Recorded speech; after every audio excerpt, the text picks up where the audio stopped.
पर अफगानी नागरिक यहाँ दिल्ली में भी अब प्रदर्शन कर रहे हैं अपनी कुछ मांगों को लेकर। अफगानिस्तान की राजधानी काबुल से एक बड़ी खबर सामने आ रही है। न्यूज 18 के शैलेंद्र वांगू की खबर है कि काबुल में फंसे 46 अफगान सिख और हिंदू समुदाय के लोगों को निकाला जा रहा है। रिपोर्ट है कि अफगान सिख समुदाय के लोग अपने साथ 3 गुरु ग्रंथ साहिब जी लेकर लौट रहे हैं। सभी लोग काबुल एयरपोर्ट के अंदर हैं और उन्हें वायुसेना के विमान से भारत लाया जाएगा।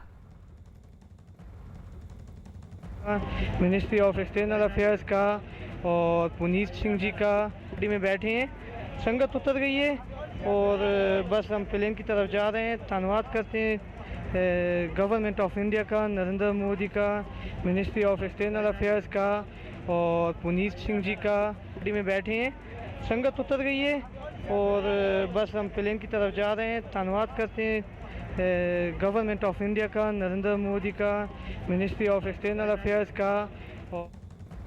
और अमित सिंह जुड़ रहे हैं हमारे साथ। अमित, देखिए लगातार वहां पर हालात लोग जैसा बता रहे हैं कि बद से बदतर होते जा रहे हैं और ऐसे में भारत सरकार लगातार उन लोगों से संपर्क साधकर उनको निकालने की कोशिश जरूर कर रही है। लेकिन अभी हमने एक खबर दिखाई जहां पर एयरपोर्ट के बाहर, जो काबुल एयरपोर्ट वहां पर है, वहां फायरिंग हो रही है, यानी कि लोगों को वहां से निकालने में भी बड़ी चुनौती है।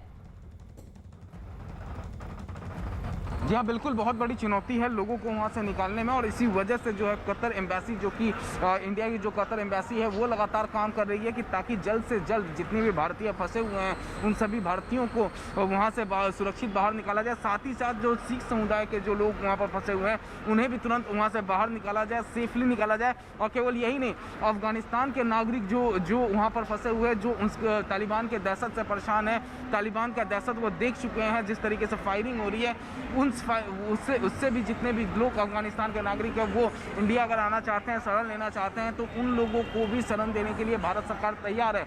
और यही नहीं, जो पूर्व राष्ट्रपति गनी के सरकार में जितने भी पूर्व मंत्री, सांसद के अलावा जो डिप्लोमेट्स थे अफगानिस्तान के, उन सभी को शरण दे रही है भारत सरकार। तो भारत सरकार दहशतगर्दी के खिलाफ जितने भी लोग वहाँ से निकल के बाहर आ रहे हैं, जो भी लोग परेशान हैं, उन सभी लोगों को शरण दे रही है। और अगर हम देखें तो 14-15 अगस्त के बाद से ही 700 से ज़्यादा लोगों को अब तक भारत सरकार वहाँ से निकाल चुकी है। और आने वाले दिन में ये जो मिशन है भारत सरकार का, ये लगातार जारी है। किसी भी तरीके से कतर एम्बेसी, दोहा एम्बेसी की तरह बातचीत किया जा रहा है और जो लोग इंटीरियर में फंसे हुए हैं अफगानिस्तान को, उनको सुरक्षा मुहैया कराकर एयरपोर्ट तक लाना है, एयरपोर्ट से उसके बाद फिर कतर लाना और कतर से उसके बाद फिर हिंदुस्तान लाना। तो एक बहुत बड़ा चैलेंज है और इस चैलेंज को भारत सरकार बखूबी ले रही है और सबको बाहर भी निकाल रही है। जी, चुनौतियां बहुत सारी हैं, लेकिन फिर भी अपनी जिम्मेदारी निभा रही है भारत सरकार। लगातार लोगों को बाहर निकाला जा रहा है अफगानिस्तान से। तालिबान के कब्जे के बाद अफगानिस्तान में फंसे भारतीयों को वहां से निकालने का काम और तेज हो गया है। न्यूज 18 के अमित सिंह की खबर है कि काबुल से 4 अलग अलग विमान अफगानिस्तान में फंसे भारतीयों को लेकर दिल्ली एयरपोर्ट पहुंच चुके हैं। इन 4 विमान के जरिए 146 भारतीयों की वतन वापसी हुई है। जो विमान दिल्ली आए हैं उनमें Qatar Airways, Indigo, air India और विस्तारा के विमान शामिल हैं। कतर एयरवेज के विमान से 30, विस्तारा के विमान से 104, एयर इंडिया के विमान से 1 और इंडिगो के विमान से 11 भारतीय दिल्ली आए हैं। यानी कि लगातार लोगों को रेस्क्यू किया जा रहा है। यहाँ पर एक शख्स है जो कि काबुल से पहुंचे हैं अभी इंडिया। क्या माहौल है अभी काबुल से? सर माहौल तो आप लोग देख ही रहे हो टीवी में, कितना बुरा हाल है। बस अब क्या बोलूँ मैं आपको। बुरा मतलब किस तरीके से? तालिबान का कब्जा है अब चारों तरफ। क्या है आप वहाँ क्या करते थे? मैं यूएस एम्बेसी में था। यूएस एम्बेसी में थे तो आप वहाँ फंसे हुए थे? फंसे हम तो निकल गए थे सर। हाँ। यूएस एम्बेसी वालों के साथ निकल गए थे हम यहाँ कतर में। किस तरीके से वो दहशत फैला रहे हैं? अब उनका दहशत का तरीका तो वही है ना सर, उनका राज है, सब कुछ करेंगे वो लोग। 2 मिनट नहीं sir, please please please sir. तो ये शख्स जो है ये काबुल से पहुंचे हैं इंडिया और इनका कहना है कि वहाँ तालिबान ने दहशत फैला रखा है और इसी वजह से जो है वो इंडिया किसी भी तरीके से वो पहुंच पाए हैं। वीडियो जर्नलिस्ट विकास ठाकुर के साथ अमित कुमार सिंह, न्यूज 18 इंडिया, दिल्ली। वहीं अमेरिकी दूतावास में काम करने वाले सुनील और बलविंदर नाम के भारतीयों से भी न्यूज 18 की टीम ने बातचीत की। बातचीत में दोनों ने बताया कि हर गुजरते दिन के साथ काबुल के हालात बद से बदतर होते जा रहे थे।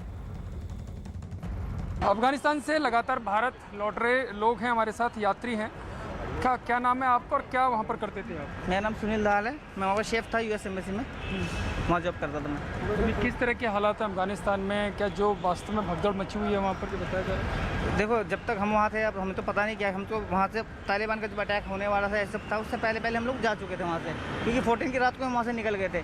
तो उसके बाद तो हमने न्यूज़ में देखा, हम लोग पर्सनली वहाँ जाके गए नहीं, देखा नहीं क्या है वो क्या रहा है। दोस्त लोग हैं हमारे, उनसे कांटेक्ट किया था हमने, तो उन्होंने बोला कि बाहर का सिचुएशन थोड़ा सही नहीं है, क्या नाम है, अच्छा हुआ आप लोग मतलब टाइम से निकल गए। ये वो तो किस तरह से वहाँ से निकाले गए? ये यूएस आर्मी ने निकाले या किसी और भारत सरकार के माध्यम से निकले? यूएस आर्मी थी वहाँ पे, उन्होंने उनके जो C-117 था उनसे हम निकले, कतर के लिए गए थे, वहाँ पे उनका एयर बेस था, वहाँ पे हम लोग कुछ किया था।